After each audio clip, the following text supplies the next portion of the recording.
Okay, good afternoon, good afternoon. We'll start in the next 2 to 3 minutes.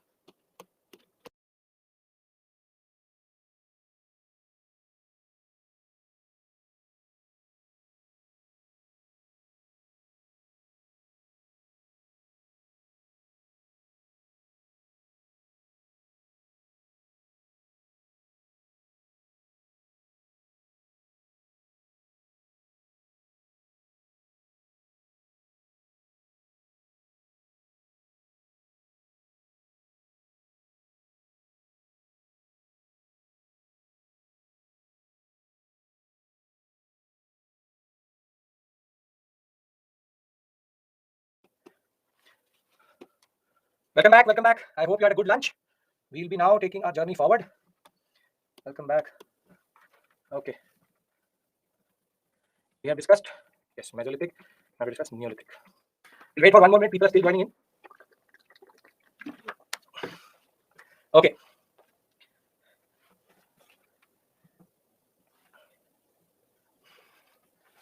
Right. I'll wait 1 more minute because still I can see everybody's joining time. So I can see you join.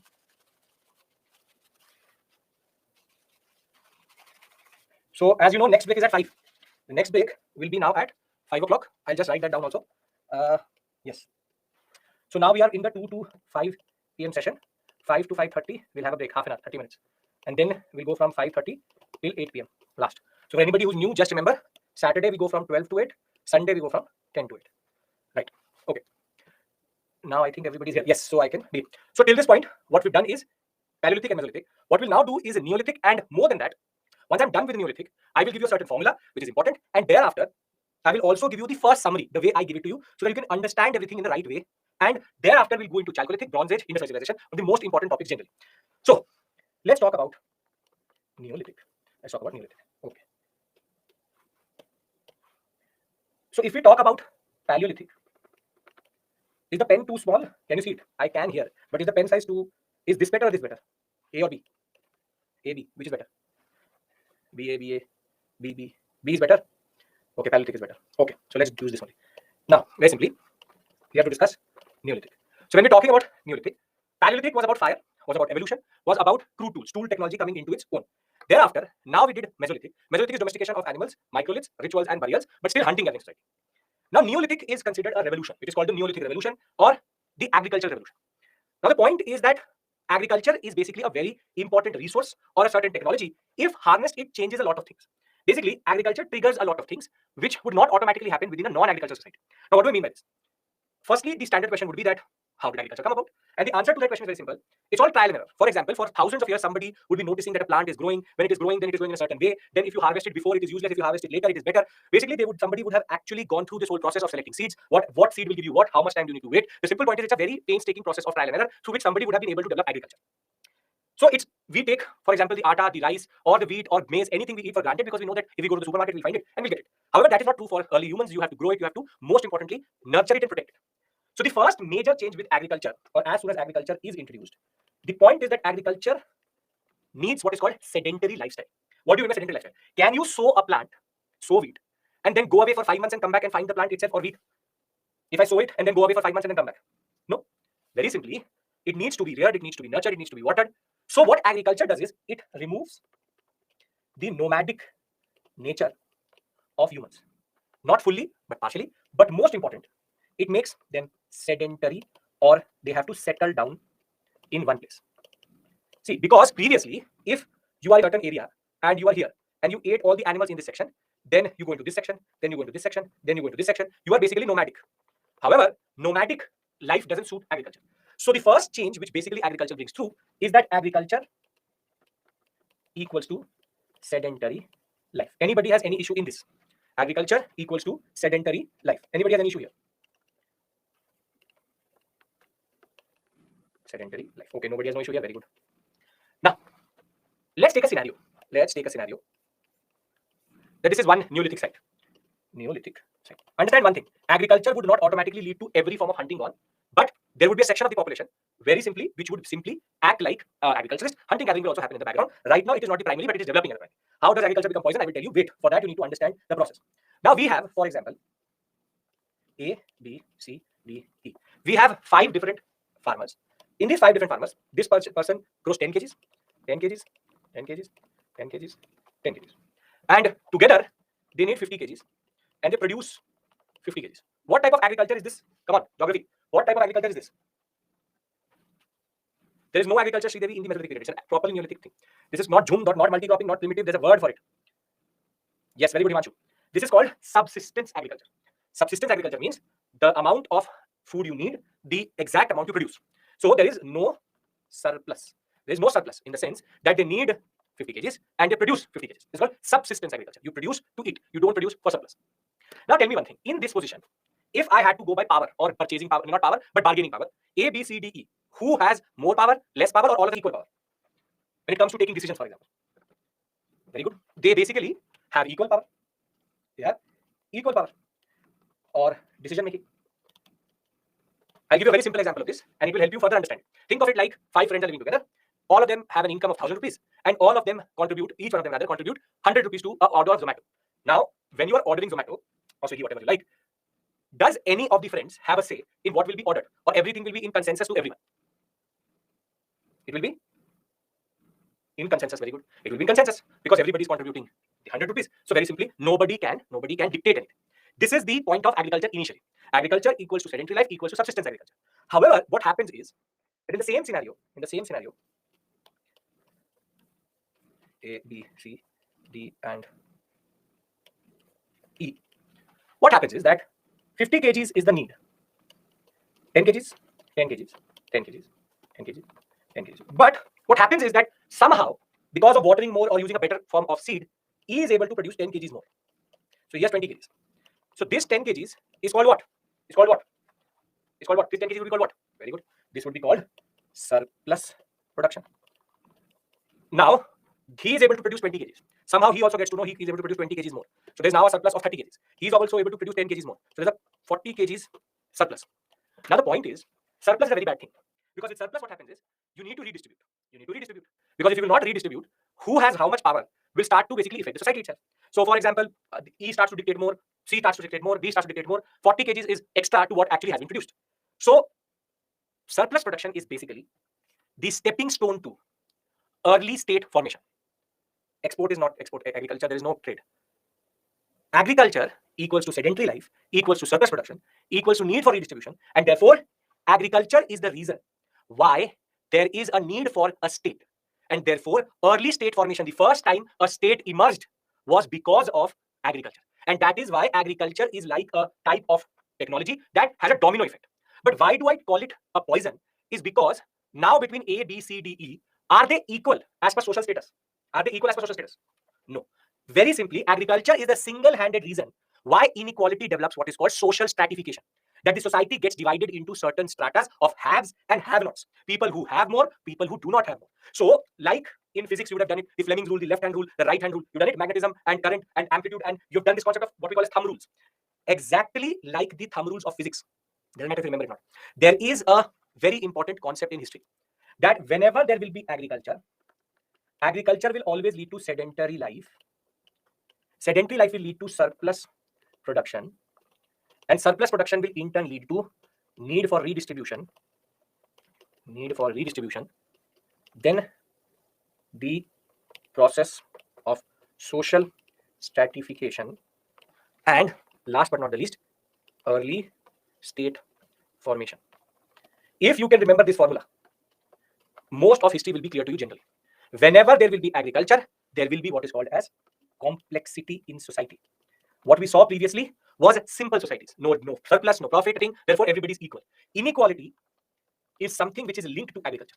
And that is why it is called a poison, which will always generally lead to problems of what we call as complexity, social stratification, and agriculture is like a certain type of catalyst which increases. When I say early state formation, basically I am telling you the genesis of political science or polity. The first political structure emerged during the Neolithic period because Neolithic period had agriculture led to sedentary life, in turn led to surplus production, then need for redistribution, and that in turn led to early state formation. Is this making sense? Is this logical? Is this factual? Or is it actually making sense? It is logical. It is basically logically linked. It's a basic structural concept in which it will automatically introduce a domino effect, a rippling effect in society. Now, this is the first part, first characteristic. But tell me one thing. What would happen to tools? Let's use our logic. What would happen to the tools of this period? Come on. Use your basic logic. What would happen to the tools of this period? Plowing. So, what you mean to say is that the tools will become agricultural. In the sense you will have celt, plow, sickle, basically agri products as we call them, agri tools. How does redistribution lead to stratification? Okay, I'll give you a very simple example. Very good question, Himanshu. No issues. Now listen to me. 5 friends are there. Pay attention. 5 friends are there. Income is 2000, 2000, 2000, 2000, 2000. Are they equal as per income? Yes, very good. So decision making wise, they are exactly equal.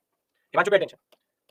Now what happens is, he gets an additional income of 1000, he gets an additional income of 2000, and he gets an additional income of 10,000. Now very simply, within the group, there's a surplus of 13,000. Now very simply, it is A, B, C, D, and E. A, C, and E, are they equal to more than less than the power of B and D? They are more than. Very good. They are more than. They are more than powerful than the B and D. Now very simply, how this 13,000 will be used? For example, B's sister or his brother needed certain money for hospital. So A said that okay, 5,000 rupees will be transferred to B. So by giving it to B, A has already shown that he is bigger than B. Isn't this basically social hierarchy coming through? Isn't this social hierarchy coming through? That A, C, and E are deciding what B and D will do and how this will be redistributed. Now think of it in the process of wheat or rice. Who will get how much? Who will not get? Is all based on this concept of redistribution. And this is why Neolithic period is characterized for this process of complexity or social stratification. Anybody have a doubt still? I'll bring the example even further down. But if it is clear, we can talk about the tool technology. No issues? Okay, no doubt. Very good. Now when we are talking about tools, tools become what are called? Agricultural tools. Very good. But the most important, domino effect means cascading effect, one after the other, cause effect, cause effect, cause effect. The most interesting thing or the most important tool which emerged was pottery. Why would pottery be needed? Come on, you know the answer. Logic, usual logic. Very good. Very good, Hardeep. Very good. Storage. Because once you harvest, you have to store. And by storing, what happens is you have to make sure that before the next season, you are able to store it also and later redistribute also. And redistribute it also. So very simply, the period in which for the first time pottery emerges is Neolithic. And because you are now sedentary, you have to also live in what are called permanent huts. So if I bring all of these things together, again, I'm now trying to summarize what I've done till this point.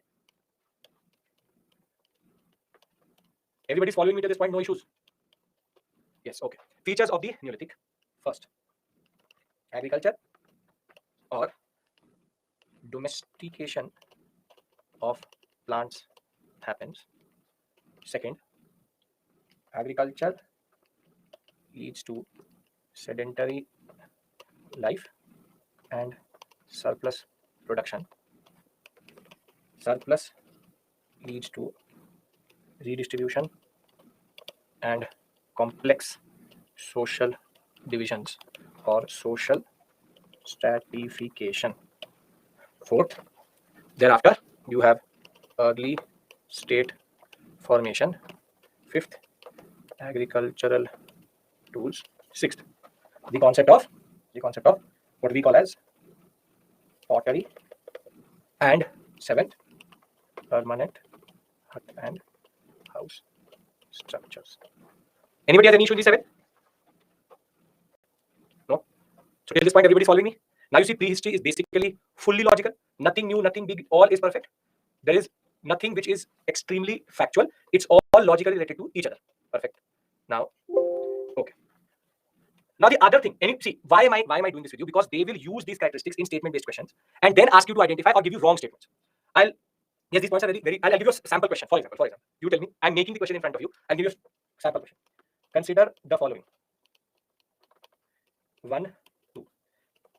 Now please listen to me. I'm obviously not going to write it. Domestication of plants and animals happened during the Mesolithic period. Statement 1. Second, burial rituals and rituals related to afterlife were first seen for the first time in the Mesolithic period. Which of the statements are correct? 1, 2. I'll write it and I'll give you a poll also. Don't worry, we'll use one feature. A, B, C, D. 1 only, 2 only, both, neither. I'll show you a few features for the people who are new. It will come in front of you. 15 seconds I'm giving you. Give me the answer. Come on. 56% is totally correct.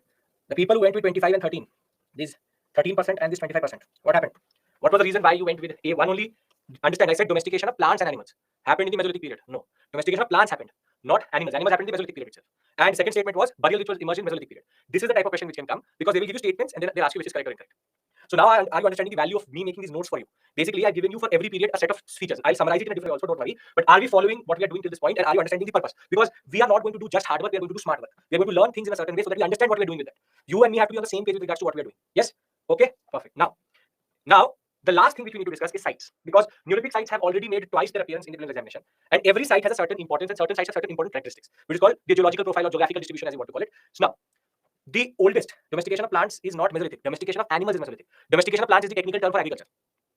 Sridevi, that is why I use the technical term for agriculture. Agriculture is basically called domestication of plants. Okay. The first important site is called Mehergarh.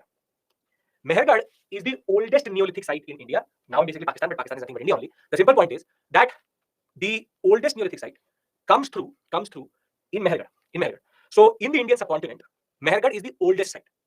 So these things are not asked by UPSC, but if you will give a state PCS examination, they will ask you these questions: which is the oldest, which is the first, which is the this and that. So this will generally help you. But Mehergarh is a site which should be in your mind for sure. Thereafter, Kodhiva. For the first time, we see rice cultivation in India or in the Indian subcontinent in Kodhiva, which is in UP. So alluvial plain. Thereafter, Mahagara. These words need to be learned. I'll tell you how to learn that also. Mahagara, barley cultivation. Chirand is also a very important site because it has both rice and barley. But a very interesting site which also was asked in the UPSC examination 2022 is called Burzahum. It's called Burzahum because it is in Kashmir, and very simply, it represents a very interesting feature. The Burzahum site is considered very, very important because it is the only evidence of pit dwelling in India. What do you mean by pit dwellings? See, rather than staying on the surface, in Burzahum, what used to happen was that they used to dig a hole in the ground and then make chambers in the ground itself. This is called pit dwellings. Can anyone tell me what is the logic of this? What is the logic of this? Looking at its geography, what is the advantage? Very good. Because it is in Kashmir sector, it is very, very cold. So by doing this, they can actually adapt to the cold by going underground and remaining warm. So you see how environment necessitates change and innovation. And therefore, if in the examination somebody says pit dwelling, close your eyes and put Burzahum. And if Burzahum is written and in front of it, if it is not written pit dwelling, then more or less that statement is incorrect. One more interesting thing we found was double burial, which is that a human was buried with a dog or an animal was buried with a human. Very simply, the reason being that this is again a ritualistic thing. If the dog was alive at the time of death of that human or not alive is none of our business. If it was alive, it was killed. If it was killed, it was buried together. The simple point is the concept of afterlife has reached at a certain point that very simply they thought that the pet should also go with the person. So pets were domesticated animals, are also buried with the person, and this we see at Burzahum. So Mehergarh oldest, Kodhiva rice, Mahagara barley, Burzahum pit dwelling, Chirand rice and barley both. Now we go to South India and we find multiple sites out of South India also. In South India, we see a very interesting feature. Tell me one thing. There's a site at which I have a fire. Once the fire will be off or when it will extinguish itself, what will be left? What will be left? Very good, ash. Now, if for thousands of years I burn my cow dung here only, and if I start to excavate it, what will I find? I will find a layer of ash only. And this is what we find in South India. These are called ash mounds. Basically, ash mounds is a very important feature of Neolithic sites in South India. Please pay attention to this because what will happen, very simply, there were certain spaces in the South Indian sites in which they used to burn the what we call as cow dung, animal dung, and this was done year after year for thousands of years. And more layers came through. So when we excavated, we find this whole area of grey, which is nothing but ash. These are called ash mounds. Ash mounds are there when at the same place you have burning of cattle dung or any form of fuel for thousands, millions of years. And therefore, when we talk about South Indian sites, we do not find this in North Indian sites. Pay attention to this because this will help you in elimination. In North Indian sites, we never find ash mounds. But in South Indian sites, we find ash mounds. In Karnataka, we find it in two sites. Remember, only two, Maski and Brahmagiri. In Andhra Pradesh, Nagarjunakonda. In Telangana, in Uttanur. And in Tamil Nadu, in Piyampalli. So you have to remember 1, 2, 3, 4 sites here. Total, till this point, I've only told you 8 here, 5 previously. The simple point is, in the examination, if the site is in North and it says ash mounds, then that statement is incorrect. And test this knowledge by the end of the class also. Do you remember this point? That is South Indian sites the only place where ash mounds are found? Yes. Not in North Indian sites. So very simply, when we talk about Neolithic, you can add to this list, in the Indian context, ash mounds in South India. Other than that, all are the same. So did this make sense? And just to show you the tools, these are the tools which we find for the Neolithic period. We have grounding tools, we have sickle, we have plow, and we have grinding tools. All tools are agricultural tools. And this I've given you in the PPT. This is the NCERT map. This is the map which you have to remember because NCERT maps are very, very important.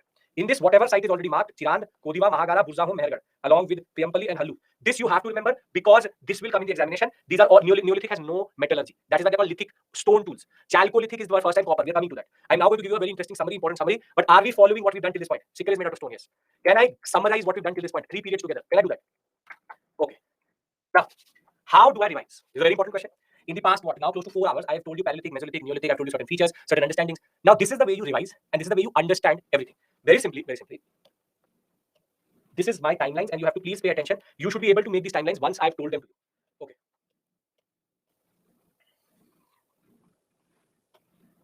If you were in modern India, you would know this, but if you're new to me, Mesolithic, Neolithic. And if you can remember this slide, my work is done.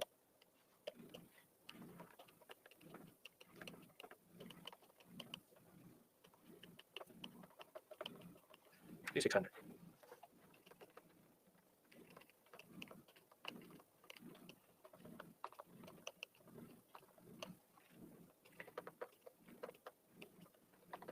Hunting, gathering.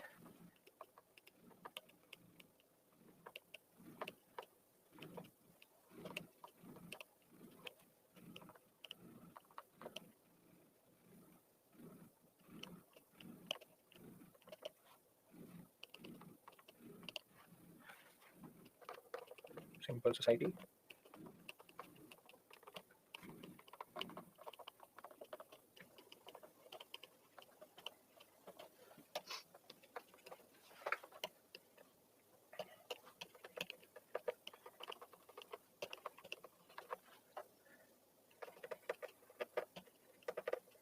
Crude and bulky tools, Mesolithic, microliths, agri tools.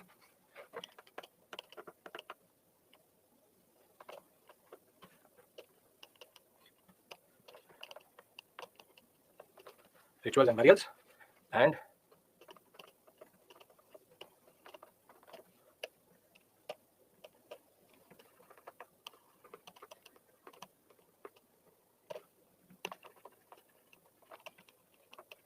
anything I missed till this point? Nomadic, hunting gathering means nomadic only.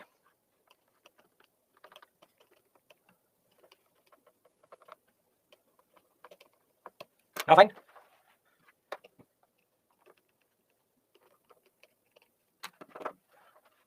Is this helping? Will you be able to revise through this? And are you, after 1 to 2 revisions, capable of making this yourself? See, what I will be doing is, as I go forward, I'll keep on adding more and more to this list. And once I will reach post-Gupta, I will give you what is called the master timeline. Economy timeline, polity timeline, social timeline, religion timeline. As of right now, we've done 3 basic periods. If everything on this slide is clear, because this is basically the gist of whatever we've done till this point, I will then move on to the Chalcolithic period. Yes? Everybody has to consent. Okay. Now, before I go into Chalco, I'm again opening up for calls. If you have any doubt, which is more than just cannot be basically typed and is related to the discussion, you send me a request. You can take a screenshot if you want to, but you will get it in animated PPT. You can take a screenshot. The simple point is, you can now call me if you have certain doubts which are meta or related to this whole period itself. You'll get this in animated PPT, don't worry. Anyone? Because then I transition into the next period.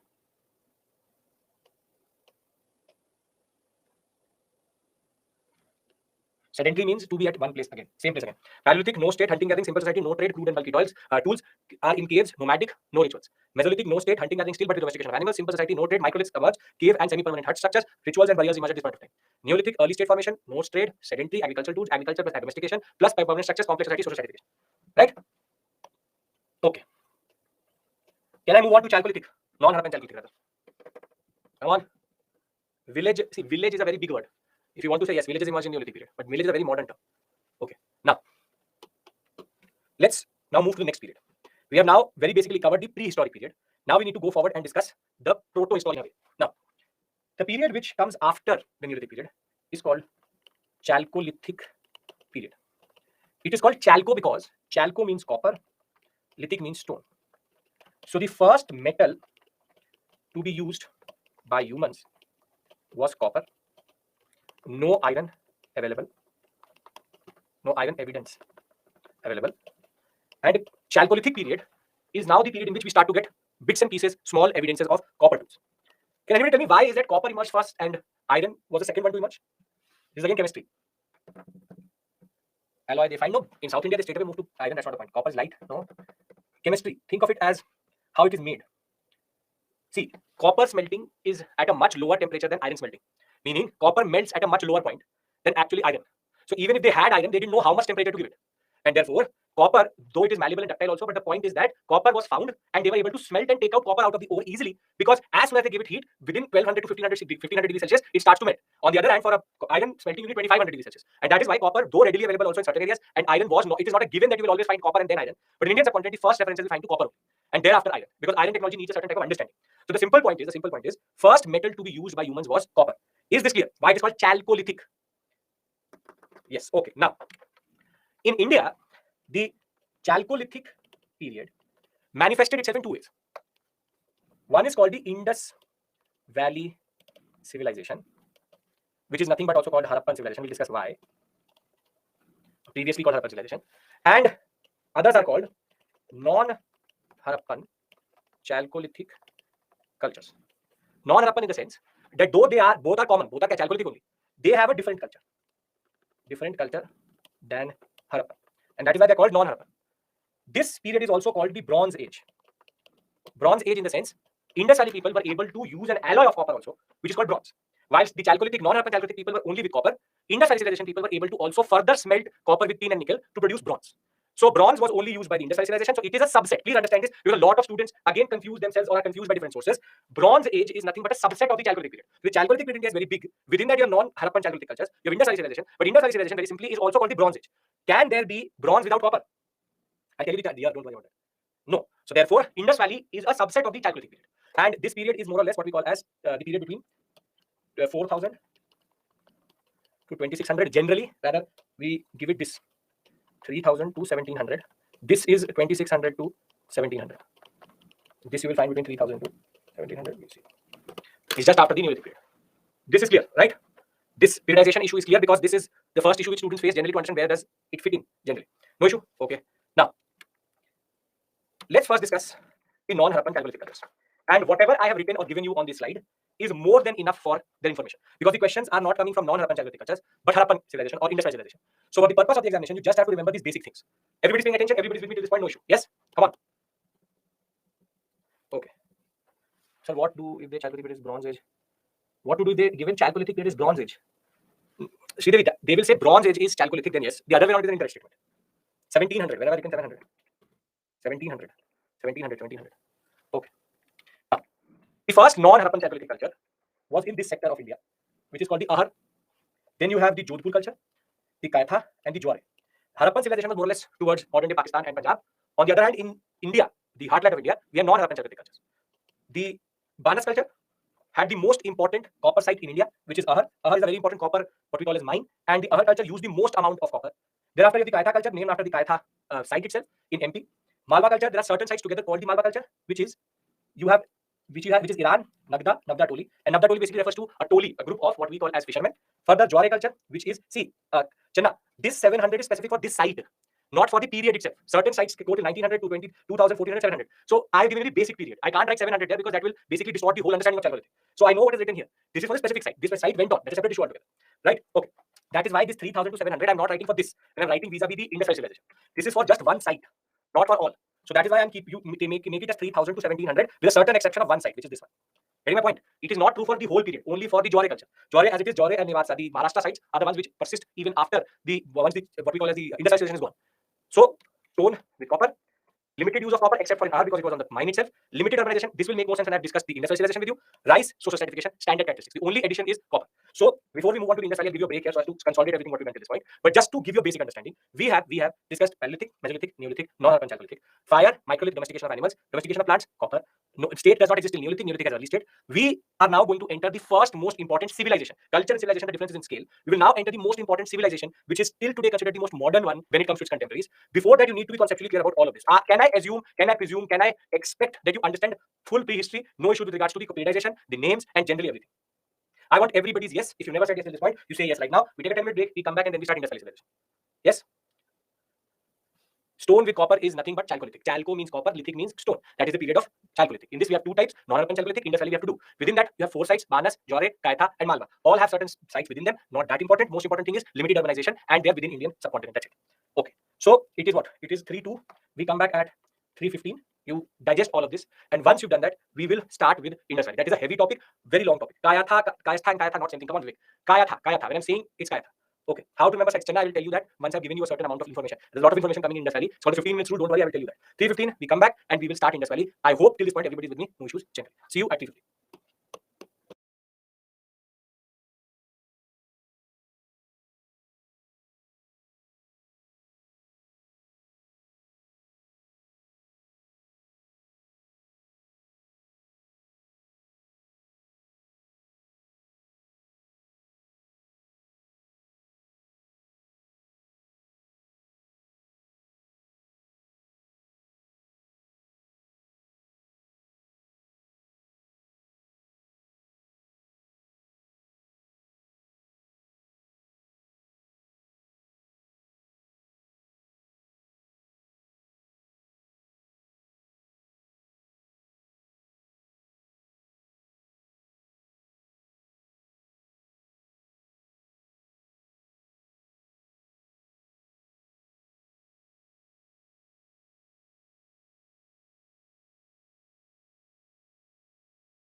Okay, welcome back.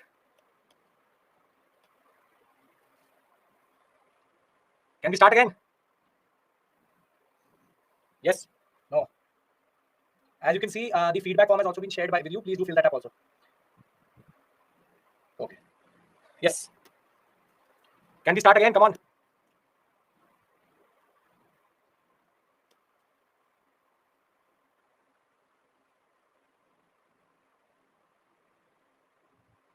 Shaz, you are emailing me as I'm write the message here only. Sir, could you told that Mesolithic culture doesn't vary by Wikipedia said yes, why? What do you mean by that? Shanawaz, write the comment here. Okay. What do you mean by varied, not varied? I'm not getting that point. So we now have to start Indus Valley civilization. Now the first $1,000,000 question is, where does the naming come from? Why is it called Indus Valley civilization? And what was its culture of Mesolithic period is varies or not? Varies in the sense what? Every site has a different profile. Therefore, in India, they all exhibit the same qualities. Across the world, they will also exhibit the same thing. However, there would be something specific to them also. So Mesolithic cultures, according to their geography and location, would have separate USPs or uniqueness. However, all of them together have the same qualities which I told you. Make sense? Okay. See, the first name which was given to this civilization was called the Harappan civilization. And very simply, Harappa was a very chance discovery. In the sense that there was a British officer, his name Charles Mason. He was appointed by the British East India Company to go and do survey in the Punjab sector for the railways, which is the British railways. And what happened was that in 1826, he by chance saw a stupa, which is technically a Buddhist site. The video and audio is fine, right? Hardeep, refresh. I'm audible and visual, yes. So he was surveying that sector for the British East India Company railways. He came across a stupa, which is a Buddhist site. And when he went closer, he found artifacts. And by chance, this site was actually Harappa. So because the first site was Harappa, it was for a very long time called Harappan civilization. However, once Alexander Cunningham, who was the first director or DG as it is called, Director General of the Archaeological Survey of India, which was then established in 1871, he was the one who started to then excavate the Harappan sites. He then found Mohenjo-daro, he then found Granewala, Lothal, Dholavira. And very simply, the time it was told to the world, the first time it was told to the world that the Harappan civilization has been formed or found is in 1924 by a person called John Marshall. John Marshall was the successor of Alexander Cunningham at the ASI, and in a weekly newspaper in London, he published that they have found a civilization, and he changed the word Harappa or Harappan to Indus Valley, because what was common to most of these sites was that they were based on the Indus River, and that is why they called the Indus Valley civilization. So if you bring these two concepts together, very simply, it was a chance discovery. Thereafter, the ASI started to employ different types of archaeologists. For example, there I'm standing for Harappa, then S.R. Das. You have different archaeologists. You don't have to learn their names, but they then started to excavate on the name of the ASI. And by 1924, the whole world knew about the Indus Valley civilization and also known as the Harappan civilization. Now, why is that UPSC loves this topic? Why is that they love this topic? They just can't resist asking a question one after the other. Maybe with a chance you're not asking, but next year every time there's a question. And the reason is because the Indus Valley civilization has a distinction of being what is called the first urbanization. In the sense that the non-Harappan sites or the non-Harappan Chalcolithic sites, the Neolithic sites, the Mesolithic sites, the Paleolithic sites, what is common to all of them is the fact that they were all rural. In the sense, not a lot of modern features or urban features were there. However, in the Indus Valley civilization, what we found were multiple sites which were exhibiting a lot of different characteristics which are common to all of them, but they were modern in the sense that they were planned. They had a lot of different features which we did not previously find. And across the world, as a contemporary of the Mesopotamian civilization would be in the Euphrates and Tigris sector, the Iran-Iraq sector. It was the first urban planned civilization of India or of the Indian subcontinent. Understand one more thing, that close to 450 sites were excavated first. However, then the Indian independence happened with the partition. And what happened was that 450 sites, all of them went into Pakistan. So after independence, there was a major push and rush to find sites in India. And together, after that, 646 sites were found in India. Together, there are close to 1,000 sites which are together called the Indus Valley civilization sites. So the first and foremost question which a lot of students ask, or you will ask me, is, do I need to learn all the sites? And the answer to that question should be no. Because you don't have the time to learn 1,000 sites. The sites which are given in this PPT, along with the NCERT, are more than enough to answer any question. This topic is equally important for art and culture, so we have to be very clear what we are doing with it. So the first point is, it is a chance discovery called the concept of what we call as ASI-based excavation. John Marshall the first time tells in 1924, and the same things are written here also if you want to see. Charles Mason found it as a chance discovery. Alexander Cunningham visits the site. 71, first time ASI is constituted. 1924, in the Indus Valley civilization is told to the world in a London weekly called the Illustrated London Times. So are we clear with regards to what is the backstory to this story generally? Yes? Because then I move forward to the more important aspects. Yes. 1 second. Come on. You had your lunch, have to be more energetic. Yes? Okay. Now, don't need to learn between backstories. Just for your general reference. Difference between two. Between what two? Harappan and Indus Valley, same thing. Both are the same thing. Name is different. Okay, now. Both are same thing. Harappan civilization and Indus civilization, same thing. Founder, difference. Alexander Cunningham is the first, John Marshall the second. That's it. Founder of the site is basically Charles Mason, chance discovery. He's not the excavator, the founder. Okay. R.D. Banerjee would be the archaeologist who excavated the site. We are talking about the people who found it and published it. Separate issue altogether. So, IVC, as I will call it, IVC, Indus Valley civilization. What is basically the area which we are going to cover? See. Quality, economy, features, sites, site profile, religion, all are relevant to you. Now, we will go one by one, discussing each one of them. What I've established to this point is, why is it called Indus Valley? Why is it called Harappan? Who was the founder? Alexander Cunningham, John Marshall. Now, the Harappan civilization, or rather I call it the Indus Valley, the IVC, is basically into 3 periods. First is the early period, mature period, and the decline period. In the sense that early civilization emerges, then it matures, and then it declines. Now, when we talk about the periodization of this, the following is given through Upinder Singh. Upinder Singh is an optional level book, so follow this timeline because in every book you will find a different timeline. Now, the early Harappan period is 3200 to 2600 BC. 2600 to 1900 is considered the mature phase. This is at the highest of its glory. Then you have 1900 to 1300, which is the period of its decline. But by 1700, it is believed that more or less the Indus Valley civilization was gone. It was not in a position to basically be anything. It will keep on declining slowly between 1700 to 1300. But after 1700, IVC more or less does not exist as a proper civilization. Now, there are certain factual things which you need to know so as to answer any question. The first standard question which comes is, what is the geographical extent of this civilization? So the northernmost site is called Manda. In some books, in certain places, you will find the term Shotugai. The problem with Shotugai is that Shotugai is basically not a Harappan site, but a Harappan mining site for lapis lazuli, which is a basic gemstone. So Manda is the right one. Thereafter, Alamgirpur is the easternmost. Sutka Gandor is the westernmost. And again, then you will find multiple names for the southernmost, but the one which we generally have a consensus over is Daimabad in Maharashtra. So if you plot these on a map, you will get the following profile. This is the NCERT map, which gives you the early Harappan sites and the mature Harappan sites, in which you will have basic references to the most important sites. For example, see, Manda, Harappa, Kalibangan, Rakhigadi, then Mohenjo-daro, Sutka Gandor. But what I've done is that I've given you this map, which is basically out of Upinder Singh. This has all the major sites and all the most important ones, which you need to know other than what you have seen there. See, Daimabad, you have Alamgirpur here, Sutka Gandor here. Thereafter, Manda and Daimabad, which is not marked in this, are the northern and the southern ones. But if you look at it, the sites are basically based on the Indus River in that regard. That is why it is called Indus Valley civilization. Other important, Surkotada, Lothal, you also have Dholavira. These are other important sites which you need to know generally. As I already pointed out, Rakhigadi here and Kalibangan here are the most important. I'll give you a list. There's a list in the PPT itself. Don't worry about it. Now, can you tell me one thing, however? That why is that there is no site beyond this line? Beyond this line, there is no site. Why? Yes, there are very heavy forests which are there in the alluvial plains of India, very swampy forests. But why can't they move further? Very good, Sushmita. Very good. The reason is very good. No iron. See, because they have no understanding of iron, the problem is that they cannot make the access of copper and bronze are not that doable. So the problem is that in order to go eastward, you need iron. And with no iron and their understanding of iron access and nothing like that, they cannot cut down the forest. So the geographical extent stops near the what we call as the alluvial plains of the Doab region or the Ganga Yamuna Doab because of the fact that copper and bronze access are useless against the very heavy deciduous forest and the evergreen forest of this sector itself. So the geographical extent, which is the uppermost, lowermost, which is Manda, Daimabad, Sutkagandor, and Alamgirpur. Further, the basic important sites. These maps are extremely important. Maps help you visualize the sites which I will discuss with you here are actually important. Do not have to complicate it further. Simple point of the matter is what I discussed with you is geographical features or geographical extent. Anybody has any issue here? No? Okay. So Indus Valley name, Indus Valley discovery, Indus Valley geographical extent, 1,000 sites. Nobody's a fool to learn all of them. The ones I will tell you are important. Anybody has any other issue than this? You have to be more vocal. Come on, as you are going forward, your battery is going down. 5 o'clock, we take a break. Come on. Is this clear? Everybody's following me. Okay, very good. Now, clear, sir. Nothing better. Now, the Indus Valley civilization has the following features. And these are called the distinguishing features of the Indus Valley civilization. One thing which I want to tell you very clearly, please understand this very, very clearly. These features or characteristics are very, very important because when I will do art and culture with you, these exact features are also the what we call as architectural and archaeological features of Indus Valley civilization. So if you learn this, you automatically learn that also. So this answer to the question, what are the features of the Indus Valley civilization and what are the archaeological features of the same, exact same. So we will pay attention to this and understand it. The first most important feature of the Indus Valley civilization, why it is called first urbanization, is because it was town planning and development. See, every site of the Indus Valley civilization, with 2-3 exceptions, were fully planned. What it means is that if you look at an Indus Valley civilization site, you will find the first most distinguishing feature, which is called the citadel,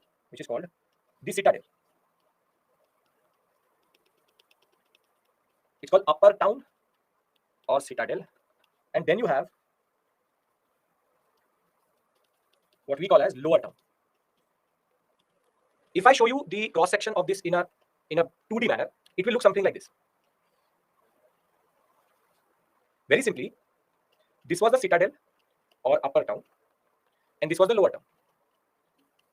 Why is it that it is planned? Because this all buildings were public in nature. This is residential.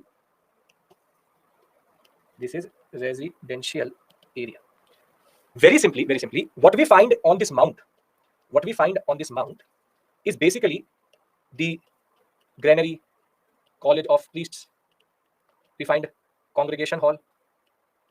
We find assembly hall. The point is that everything which was up here was very simply public in nature, meaning which will be used by everyone. And the lower town was all the residential area. This is called separation of space or spatial division. Can you give me an example of this same type of planning in any modern city of India today? Come on. Not Mumbai. Chandigarh, yes. Delhi. Chandigarh and Delhi. Delhi, New Delhi area. How is it planned? New Delhi area, you have Rashtrapati Bhavan, Rajpath, Parliament, North Block, South Block, everything in one place. And then across it and around it, you have all the smaller houses of the MPs. And the what we call as the Rashtrapati Bhavan is actually on a height. It's called the Raisina Hill.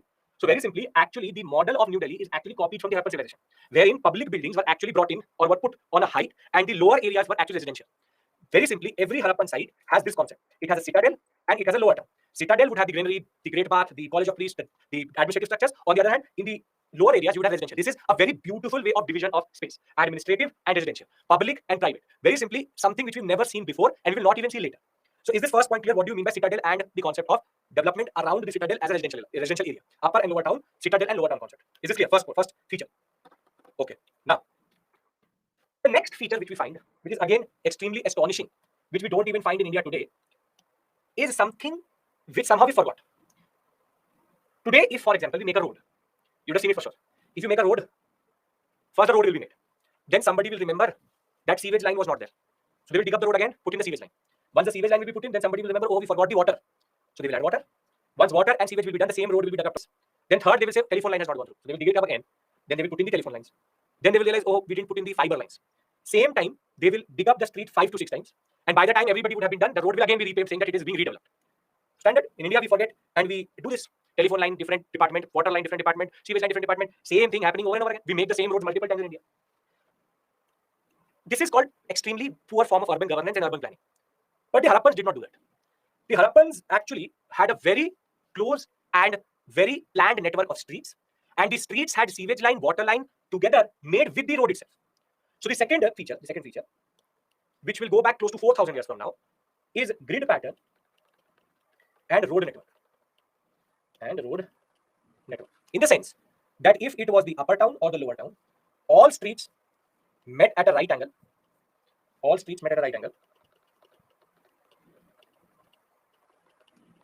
And there was proper planning of the streets with smaller roads in different areas. Basically, if you look it from the top, it looks like a grid. But every site except one had 90-degree angle or had grid pattern. Can you tell me the exception site of Harappa which does not have a grid pattern? Come on. Not Kalibangan. Very good, Hardeep. Not Lothal. Not Sushmita Dhola, you want to write. Not Dhol. Saksham, not Mohenjo-daro. Only Hardeep has given the right answer till this point. I'll tell you. Banawali. Banawali in Haryana is actually an exception site because here a radial pattern is followed and not grid pattern. What do you mean by radial pattern? Very simply, circular. Radial, you would have seen it, for example, if you ever seen the plan of Paris, and this is very French in thing, you will have a city center. Then the city center, you will have one road which will go around the city center. Then all roads would go to the city center only. This is called a radial pattern. This is followed in Europe quite a lot. City center, then concentric circles. So Banawali, this you will find in Pondicherry also. The simple point of the matter is that Banawali is the site which does not exhibit the grid pattern concept. So we discussed two things: citadel and upper town, citadel and lower town, and grid pattern. Anybody has any issue here? Come on. No, very good. Now, the third feature was every street had a planned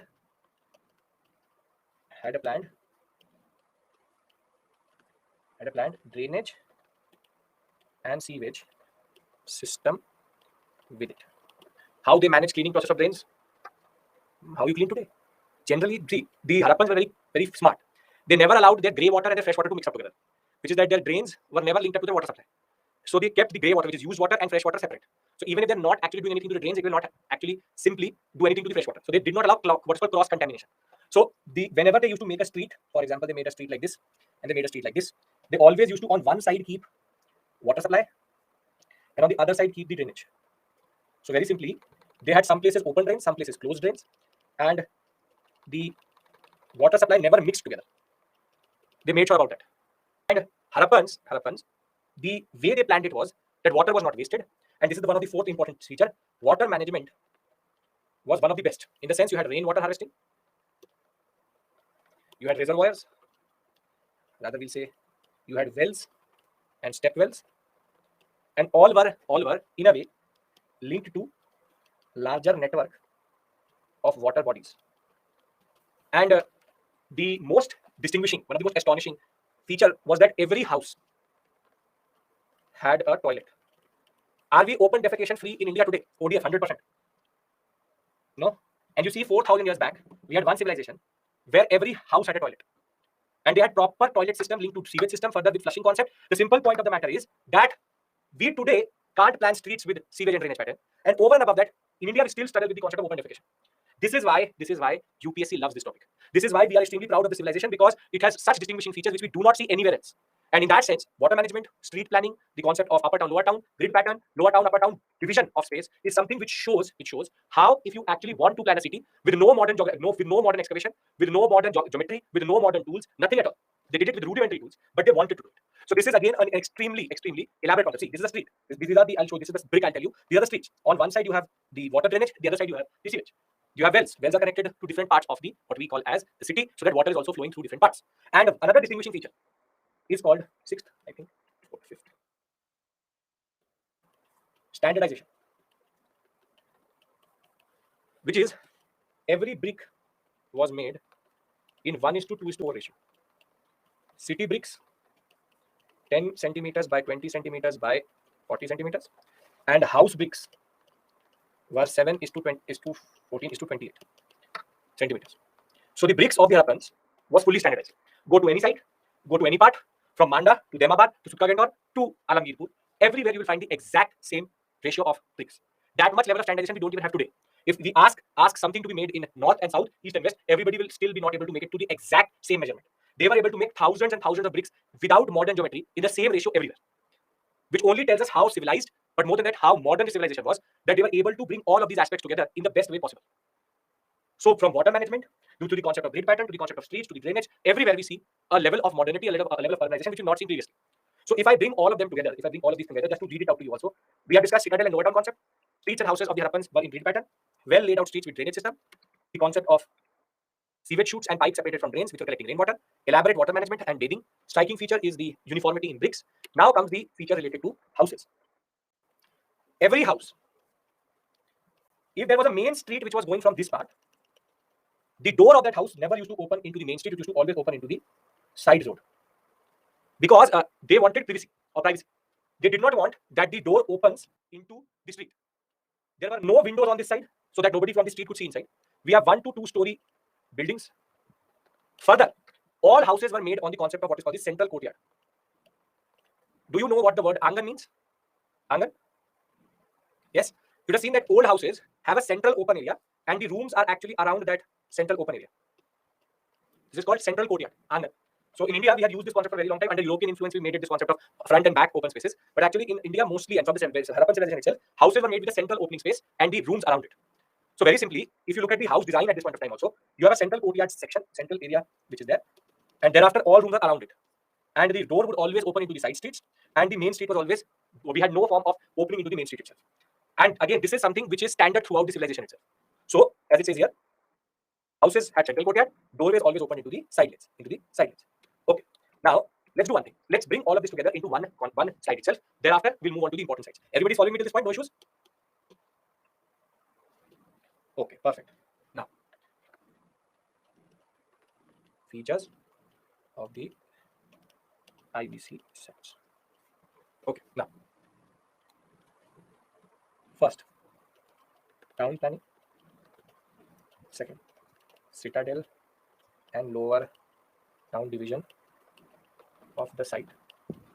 Third, citadel and lower town, then drainage and sewage system along with streets. Grid pattern except in Banavali. Standardization of bricks. Sixth, the concept of water management and rainwater harvesting. Seventh, central courtyard in-house. Eighth, you have no doors into main street. So that is basically privacy. 8 features. Can you remember them? Okay. Now, this site, number 8, no doors in the main street. That all doors used to always open into side streets so that they had privacy. Now, this slide is very, very, very important for you. You have to learn it. This has been collated out of at least 7 to 8 sources. You will not find it in one place. So my request to you is going to be, you have to go through this slide for sure.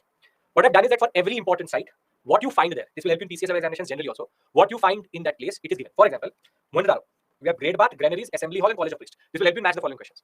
Then you have, for example, Chanhu-daro. Chanhu-daro is a very important site. Why? Seal making. I'll show you seals what they are. Seal, shell making, and we also have found stone weights, basically a weighing system. Harappa is known for all features but also has granaries. The most important and the most important point, horse remains have been found in Harappa or in IVC.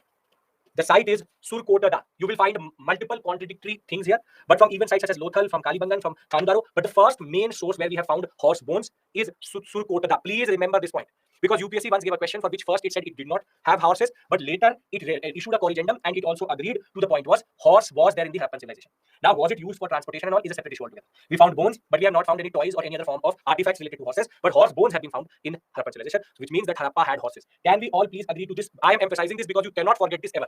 Horse remains have been found in Harappan civilization, which is or international civilization, and the site is Surkotada. Thereafter, Kalibangan, a very important site. Why? Because it is known for fire worship, which is fire altars. Fire altars is nothing but Havan Kund. You know the concept of Havan Kunds. Havan Kunds is nothing but the English word for Hindi word for what we call as fire altars. Fire altars have been found, and both citadel and lower town were fortified. For some reason, there was a lot of boundaries which were made around the citadel and lower town. Dockyard, you have the most important site, Lothal. Lothal was in the news also quite a lot because of a maritime museum which is coming through. Dockyard, how do we know it is a dockyard? Because there's a structure which looks like a swimming pool. But if you go and check the base of it for the different artifacts, you find seawater and sea salt remains, which means that the site was basically a dockyard for the ships which were coming through. Dholavira, the most important distinction about this site is it is the only UNESCO World Heritage Site. Only UNESCO World Heritage Site is Dholavira.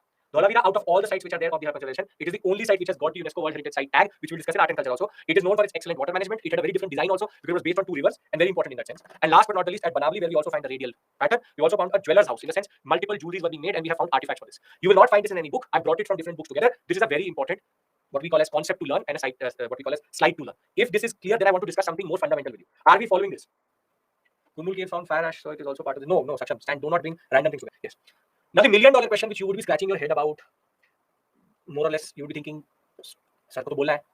Ratna to hame hai. That I only have to say. You have to learn. So learn this, learn that. Standard thing. But there is a way. So now what I'm going to tell you is how to learn facts. Can I do that? Something important for history generally will help you all across. Okay, very good. Now, how do you learn facts? $1 million question. See, there's an analogy which I use, which is like history is like a pizza. When a pizza comes to your house, do you just fold the pizza and then try to eat it? Like shove it down your throat? If I give you a pizza, you will not eat it like that. What you will do is that you divide the pizza into slices. By dividing into slices, you will be able to eat it in a better way and a way in which you will not suffocate yourself or you will not die. History exactly like this. I'll tell you why. What will happen is you will do these classes with me. Somehow you will survive till September. Then you will close the book, keep the PPTs into a folder, and then forget if history ever existed. And then the love for history will rise again 2 months, 3 months before the examination. And then the same sites, the same lines will now look like French and Portuguese and actually will make no sense to you. And then comes the savior seniors who will say, leave it. What's the point? 3 questions, 5 questions, leave it. See, if you will not revise and learn history in a systematic manner over a period of time, no one, even I, cannot also learn these facts. Very simply, I am proposing to you what is called 15 minutes rule. 15 minutes rule is very simple. Drought, cyclone, flood, forest fires, anything, irrespective of whatever is happening outside. 15 minutes in the morning and 15 minutes in the evening. Not asking for hours, only minutes. For example, I told you Paleolithic sites today. Or one simple, we did this Harappan sites. 15 minutes in the morning, how big a slice you can eat is on your capacity. Somebody can eat a 5-inch slice, somebody can eat a 2-inch slice, doesn't really matter. 3 facts, 5 facts, 10 facts, 11 facts, 20 facts. Some of you are extraordinary 20 facts, some of you are normal like us, 2 to 3 facts.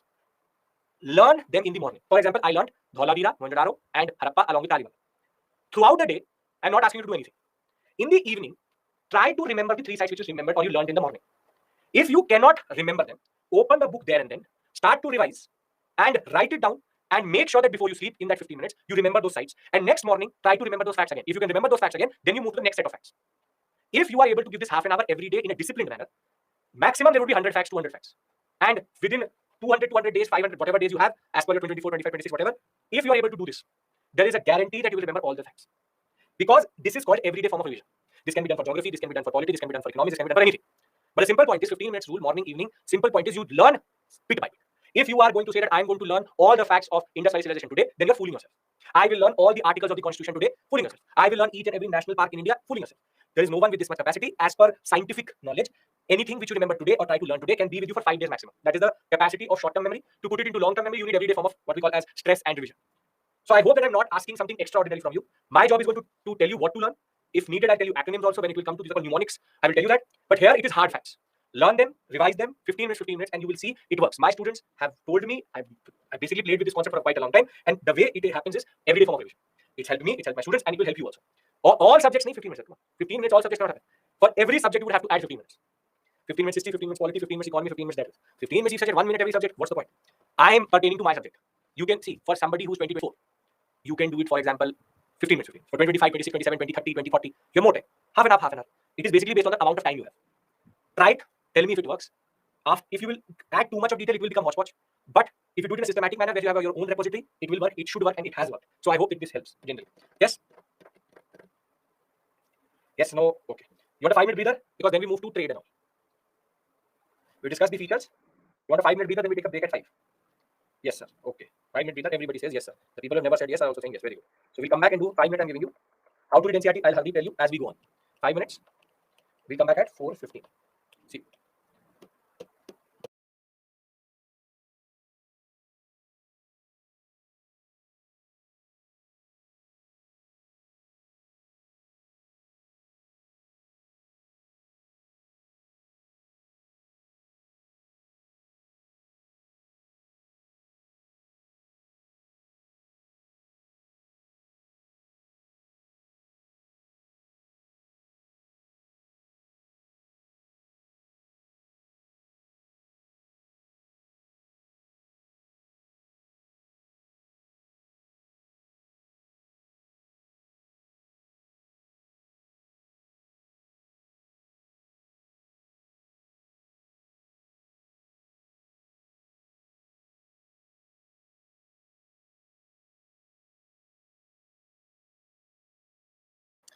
some significant news though coming out of,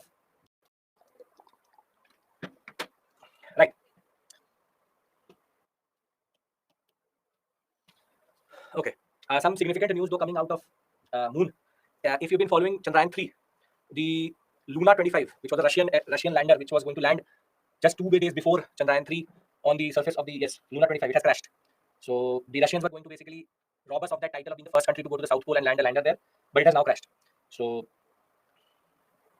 jo bhi acha, whatever be the case, it was a way of taking the limelight away from ISRO, and we believe that our condolences with the Luna 25 or Luna 25, because they were able to use a higher, what we call as a higher input aircraft. They were able much faster than us in reaching the moon orbit. So something which you will see in tomorrow's newspaper, but just came through on Twitter or whatever X it is called. So Luna 25 has crashed, and we have now finally deaccelerated. The last maneuver which was going to happen tonight at today on 20th at 2 a.m. in the morning. It has already happened. So now on Wednesday 6:04, 6:04 in the evening, we will see the landing of, and we hope that it is a successful landing by ISRO.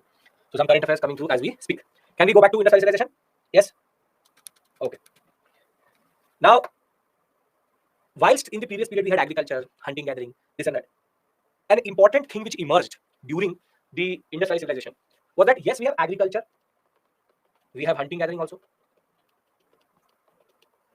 We also have animal husbandry, as it is called, animal husbandry, or what we call as domestication. The economy now develops a very important feature, which is trade. Which is trade. Very simply, internal and external trade, which was not there. Trade, which was not there previously, has developed during this period. So, in economic terms, why is it that Harappan civilization is again considered modern? It had an extensive network of internal trade,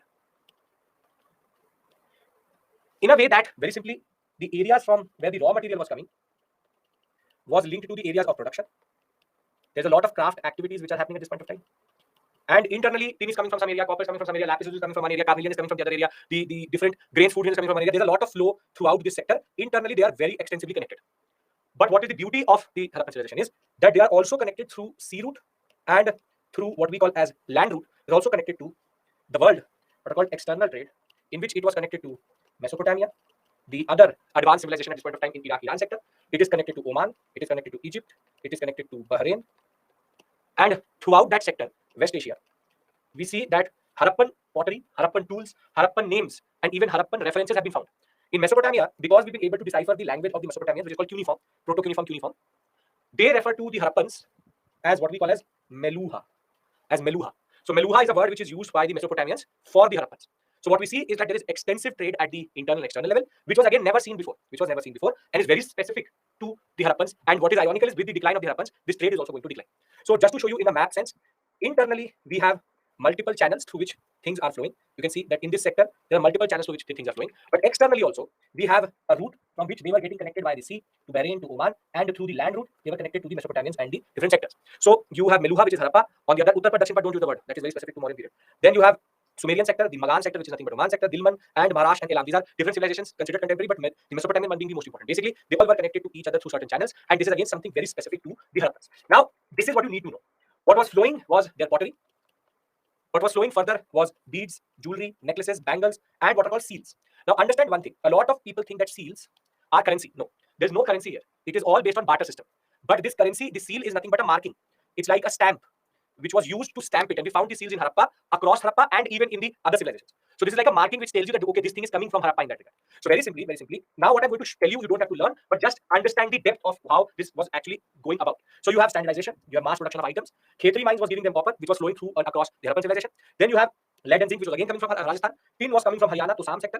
All of this was flowing in each and every direction so that copper was available to each and every part of the Harappan civilization. From Gujarat, you were getting the beads. Lapis lazuli was coming from Shotuga in Afghanistan. Lapis lazuli still is a very, very expensive, what we call as precious stone.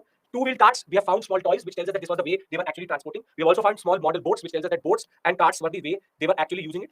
The boats and carts could be drawn by oxen, sheep, goats, and donkey. However, horse we not find or not found in this reference, in which we found this concept of a horse, small horse cart-driven concept, not seen, which is much common today in that sense. Now, pottery at this point of time had different colors: black on red, grey, buff, black on red ware, and the motifs. Motifs means the design and the symbols were more or less natural. Different geometrical patterns were there, but one thing is very, very clear, that human figures were not made on pottery. That is very standard. Thereafter, if you go beyond that, there's a lot of craft specialization also. Craft specialization means a lot of different types of crafts were being. Copper, we have found vessels, spears, knives, swords, arrowheads, axes, fish hooks, but this was for hunting, not for fighting. No weapons for war have been found in Harappa or Harappan civilization. They only have found hunting, gathering tools, no weapons for war, which is human warfare. We don't have any evidence. Further, you have seal making, which was again made across, and the material which they used to use is called ceatite. Ceatite is the official name or the technical name of a stone which is called soapstone.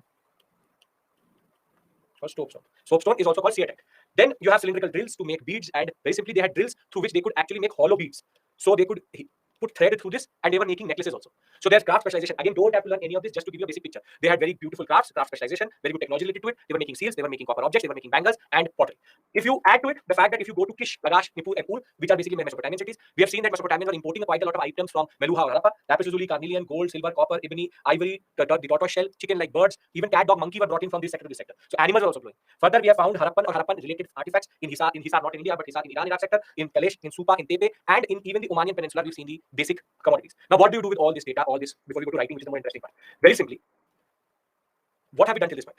We've discussed characteristics, nobody has a problem with that. We've discussed the extent, nobody has a problem with that. We discussed geography. Now I've given you a picture of internal external trade. You will not be asked about, because it's UPSC and generally you don't get these type of questions here, you will not be asked about where is the trade coming from or where is the trade flowing.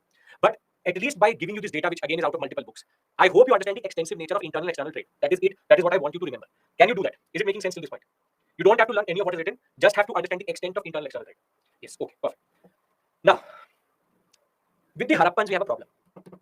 The problem is that we know that the Harappans wrote something. We know that the Harappans also had a distinctive language. We know all of this. However, the simple point of the matter is, we have not been able to decipher the language or the script. But first you need to understand what is the difference between them. Script is the way you write a language.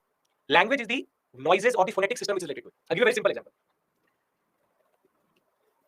This is Hindi language in two different scripts: Devanagari and Roman English. The way you write something is the script. The way you pronounce it is language. Now the problem is, neither do we know what was the script, how to read the script of the Harappans. So we know nothing of the language. Now this is basically Harappan script. This is called a pictographical script in the sense that they use certain symbols to denote something. The problem is that there are close to 450 different symbols which they used. I've been hearing for the past 5 years that there's an IIT Delhi project which is using machine learning and AI to decipher this language, but it's been 5 years since every year I get to know that it is coming. But it is a difficult script to decipher, because what they do is that they make this, then they do this, then this, then this. Now basically these three are different things. Now nobody knows what this actually means. And it can be 3 syllables, 3 signs also, it could be 26 signs also, it could be anything. So the problem with Harappan history is that we are purely based on archaeological sources. That gives us a lot of gray areas also. This is not true for Mesopotamia, where cuneiform, there was a text which told us how to read cuneiform. Therefore, we now know a lot about Mesopotamians than we actually know about the Harappans. So we have no idea really beyond what we have found. But we know one thing, which is that this way of writing is called Bostrofender. What do you mean by that? And that too is all conjecture. What do you mean by Bostrofender? See, if you go by Roman script, it starts from the left, goes towards the right. If you look at the Arabic script, it goes from the right to left. Now, Bostrofender is a very interesting way of writing. We believe this is how the Harappans used to write. So if I write something today, for example, I am going to the market and I will get UPSC related books. It will help me. So what have I done? I've gone till this part, again came here, gone till this part, again came here. But how did the Harappans write the same thing?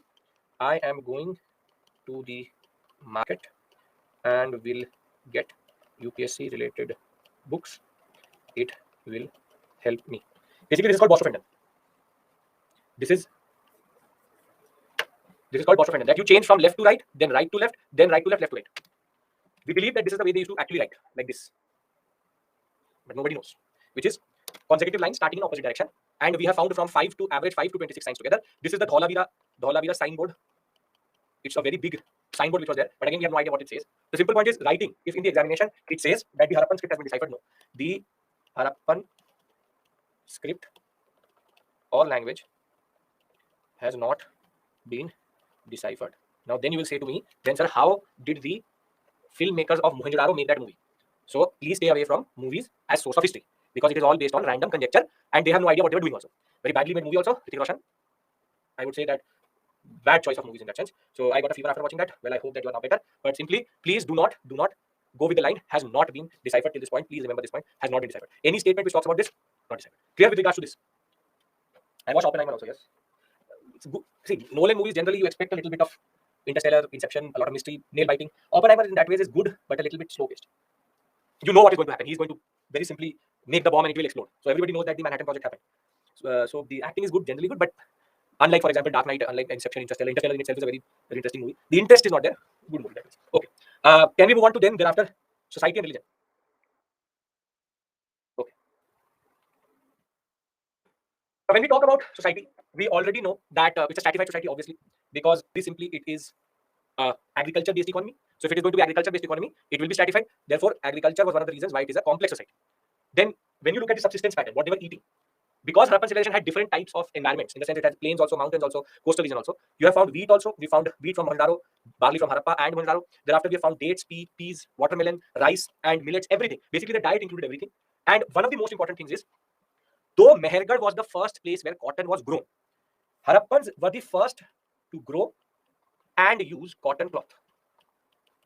If you will read the NCERT, it will say that Mehergarh, which is a Neolithic site, had cotton evidences, but cotton was never extensively used in the Mehergarh sector in the Neolithic site. Rather, it is the Harappans who have a distinction across the world to use and even export cotton cloth, which was always India's and will always remain India's major, what we call as advantage. But the simple point is, cotton was grown and used in Harappa for the first time in the right way and in an extensive way. Further, we found a ploughed field in Kalibangan, terracotta model of the plough. Irrigation has been found, irrigation channels have been found in Shotugai. Bones of wild animals have been found. So basically, it confirms our understanding that it is an agricultural economy plus hunting gathering plus domestication. Very extensive, very, very well thought out. And more than that, it has a very interesting network of trade in that sense. So before I move to religion, which is the most interesting aspect, are we all clear with regards to what am I trying to do here? I'm trying to tell you the characteristics of the period. I'm trying to create a picture in your mind what the Harappan civilization used to look like and the different aspects related to it. I've already told you the major points. I'm just confirming that to the text in that sense. Terracotta is nothing but clay. Terracotta is when you take mud, heat it becomes terracotta. Terracotta, CATI, two major things. We will discuss it. I will show it to you also in art and culture. Terracotta is clay. Okay, now let's talk about religion. See, one thing should be very clear to you. Harappans did not follow Hinduism, Vedic Brahmanism. No. What they followed is called naturalistic religion, which is that they worshipped male and female goddesses as personification of nature. And this is something which we still have in our religion today, which is that they feared the supernatural, the sun, the moon, the plants, the water, the fire. And therefore, we see in different places what is called fire worship, water worship, earth worship, tree worship. So very simply, they worshipped what gave them their power, which is which gave them the resources, which is basically the nature, naturalistic religion. However, no temples have been found, but we have these figurines. These are called mother goddess figurines. Figurines means nothing but statues. Now, mother goddess figurines, what would the mother goddess actually embody of nature? Come on, use your logic. Using the female figure, what would it actually embody? Very good, Hardeep. Within that, what? Yes, it is land. But within land, what? Fertility. So the fertility of land was linked to or was worshipped through mother goddess figurines. That the mother goddess basically referred to fertility. So you have ritualized bathing, which is nothing but the concept of the great bath, which is a swimming pool type area in which everybody used to come together. Can you give me an example of ritualized bathing together in India today? Ritualized bathing in India today? Very good. Kumbh Mela. Kumbh is one of the, Kumbh as a concept is a very important concept in which we always do Ganga Snan, Kumbh, basically are examples of ritualized. So you can see that we can see the imprints of Harappan civilization and its religion even after 4,000 to 5,000 years later. Mother goddess figurines we already understand is linked to fertility. Now, we also have people tree, fire altars and burials all related to nature. But there are two very interesting things which are linked to the Harappan civilization and it is linked to this seal.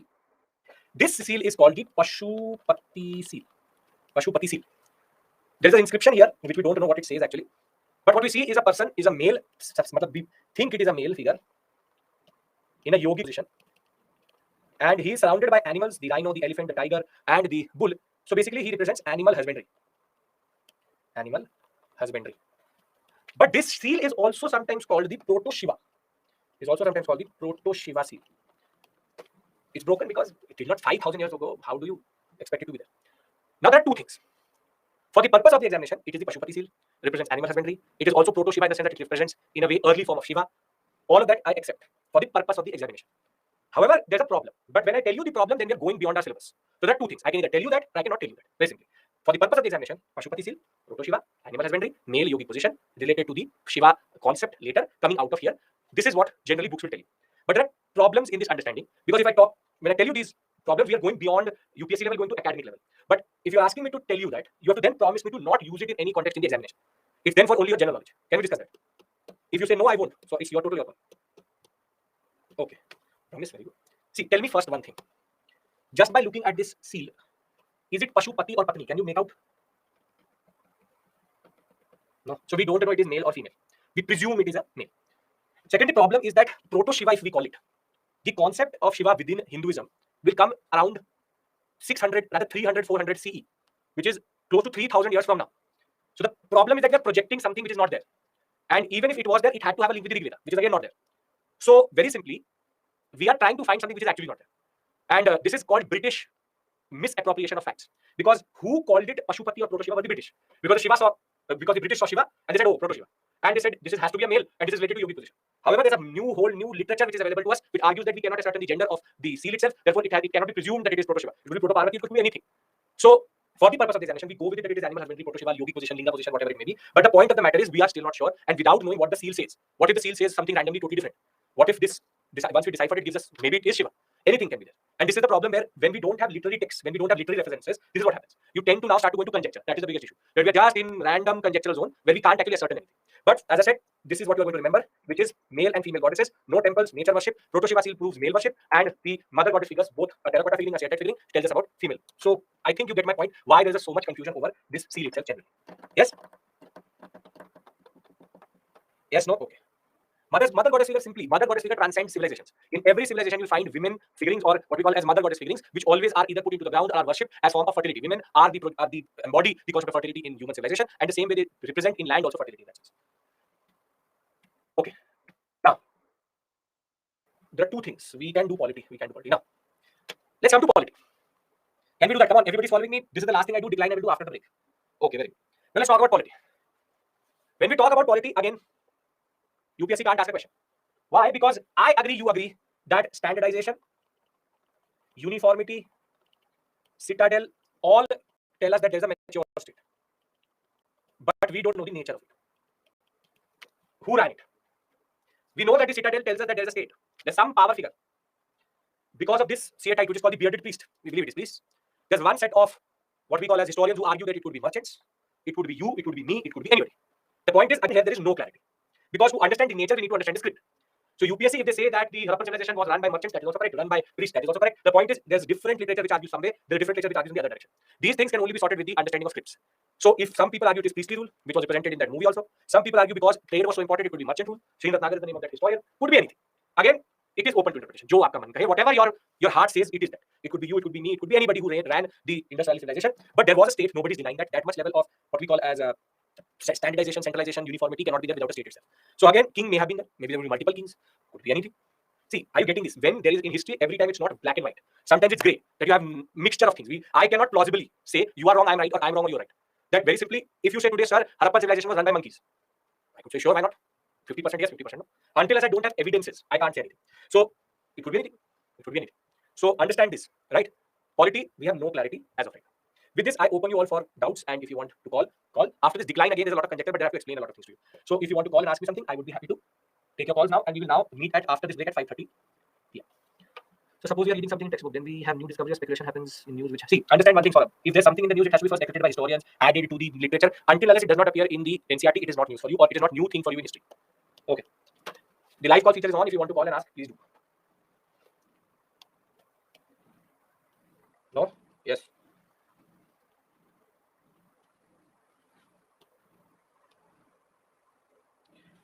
So if I get time in mains, can I use color pencil? Shushmita, if you will never get time in mains, you can use color pencil if you want to. Part C link is at 5:30. Yes, I think it is at 5:30. Yes, 5:30. How were these statues broken? Tell me one thing, Vivek. I give you a small statue and I ask you to preserve it for 10,000 years, won't it be broken in some way or the other? These are broken because of wear and tear, general standard wear and tear. Okay, no doubt. Can we take a break in that case? Yes? Okay. So I'll see you at 5:30 now. This link will stop and I'll see you at 5:30 again. We'll talk about Indus Valley, Aryan migration, and then Rig Veda and the later Vedic and early Vedic period. Interesting again in that sense. See you.